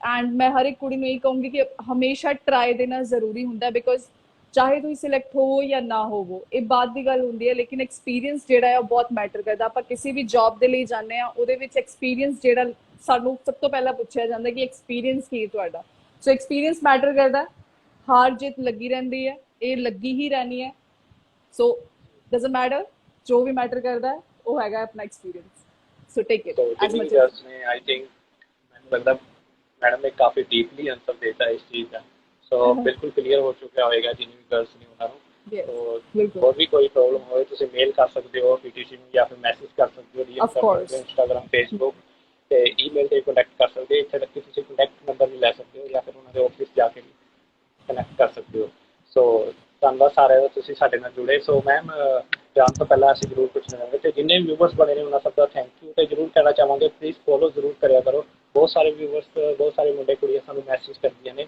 ਤੇ ਸਿਕਿਉਰਿਟੀ ਰੀਜ਼ਨ ਕਰਕੇ ਕੋਈ ਪ੍ਰੋਬਲਮ ਆ ਜਾਂਦੀ ਹੈ ਆਈਡੀ ਦੇ ਵਿੱਚ ਸੋ ਪਲੀਜ਼ ਪਹਿਲਾਂ ਫੋਲੋ ਕਰ ਲਿਆ ਕਰੋ ਤੇ ਬਾਅਦ ਦੇ ਵਿੱਚ ਮੈਸੇਜ ਵਗੈਰਾ ਕਰਿਆ ਕਰੋ ਕਿਉਂਕਿ ਇੰਨੇ ਸਾਰੇ ਮੈਸੇਜ ਆਉਂਦੇ ਆ ਤੇ ਇੰਸਟਾਗ੍ਰਾਮ ਦਾ ਜਿਹੜੀ ਗਾਈਡਲਾਈਨਸ ਹੈ ਉਹ ਬ੍ਰੇਕ ਹੁੰਦੀਆਂ ਨੇ ਸੋ ਪਲੀਜ਼ ਫੋਲੋ ਜ਼ਰੂਰ ਕਰਿਆ ਕਰੋ ਸਪੋਰਟ ਕਰਿਆ ਕਰੋ ਜਿਵੇਂ ਪਿਆਰ ਕਰਦੇ ਹੋ ਕਰਦੇ ਰਹੋ ਤੇ ਜਿੰਨੇ ਵੀ ਆਰਟਿਸਟ ਬਣੇ ਆ ਮੈਮ ਨੂੰ ਤੇ ਸਾਨੂੰ ਜ਼ਰੂਰ ਫੋਲੋ ਕਰਿਆ ਕਰੋ ਮੁਲਾਕਾਤ ਕੁਛ ਖਾਸ YouTube ਤੇ ਵੀ ਤੁਸੀਂ ਦੇਖ ਸਕਦੇ ਹੋ ਸਾਡਾ ਚੈਨਲ ਹੈਗਾ ਸੋ ਜਾਣ ਤੋਂ ਪਹਿਲਾਂ ਮੈਮ ਇੱਕ ਲਾਸਟ ਸਵਾਲ ਤੇ ਬਹੁਤ ਹੀ ਅਹਿਮ ਸਵਾਲ ਹੈ ਸਾਡੇ ਲਈ ਤੇ ਇੱਕ ਖਾਸ ਸਵਾਲ ਹੈਗਾ ਜੀ ਇੱਕ ਖਾਸ ਸਵਾਲ ਹੈਗਾ ਮੁਲਾਕਾਤ ਕੁਛ ਖਾਸ ਨਾਲ ਜੁੜਿਆ ਤੁਸੀਂ ਸਾਡੇ ਸ਼ੋਅ ਵਿੱਚ ਸ਼ਿਰਕਤ ਕੀਤੀ ਆਪਣਾ ਕੀਮਤੀ ਟਾਈਮ ਦਿੱਤਾ ਬਹੁਤ ਬਹੁਤ ਧੰਨਵਾਦ ਤੁਹਾਡਾ ਸੋ ਜ਼ਰੂਰ ਜਾਣਨਾ ਚਾਹਾਂਗੇ ਕਿਵੇਂ ਲੱਗਿਆ ਸਾਡੇ ਸ਼ੋਅ ਨਾਲ ਜੁੜ ਕੇ ਸਾਡੇ ਨਾਲ ਜੁੜ ਕੇ ਕਿੱਦਾਂ ਦਾ ਐਕਸਪੀਰੀਅੰਸ ਰਿਹਾ ਤੁਹਾਡਾ I'm always ready to explore new things ਸੋ ਅੱਜ ਵੀ ਐਕਸਪਲੋਰ ਕੀਤਾ ਤੁਹਾਡੇ ਤੋਂ ਕਾਫੀ ਕੁਝ ਅੱਛਾ ਜਾਣਨ ਨੂੰ ਮਿਲਿਆ ਆਪਣੇ ਨਾਲ ਜੁਆਇਨ ਕੀਤੇ ਕੁਝ ਅੱਛੀਆਂ ਜਿਹੜੀ ਪਰਸਨੈਲਿਟੀਜ਼ ਨੇ ਤੁਸੀਂ ਉਹਨਾਂ ਬਾਰੇ ਦੱਸਿਆ ਕਾਫੀ ਕੁਝ ਨਵਾਂ ਸਿੱਖਣ ਨੂੰ ਮਿਲਿਆ ਐਂਡ ਜਿਹੜੇ ਕੁਐਸਚਨਸ ਤੁਸੀਂ ਪੁੱਟ ਕੀਤੇ ਮੈਂ ਹੋਰ ਕੁਝ ਵੀ ਮਤਲਬ ਆਪਣੀ ਥਿੰਕਿੰਗ ਨੂੰ ਐਕਸਪਲੋਰ ਕੀਤਾ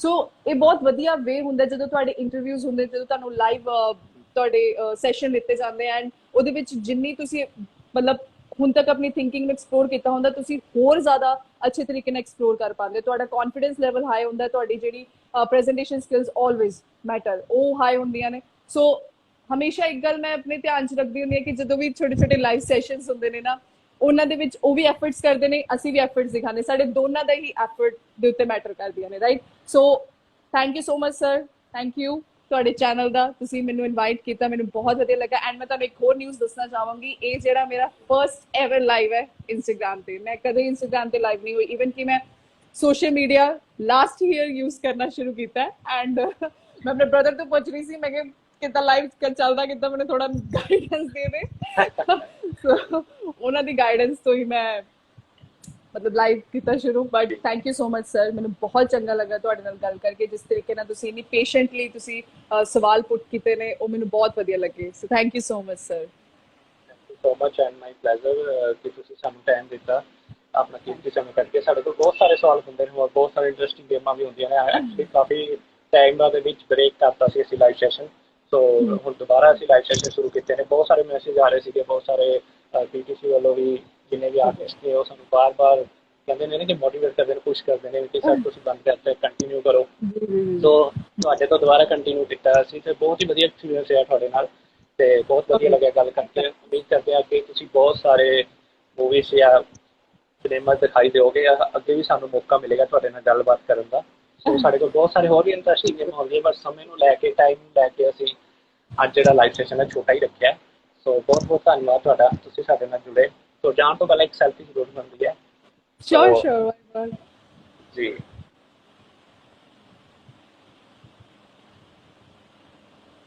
thank you ma'am, thank you so much. So thank you so much sir, have a good day. Good luck, I take care. Thank you.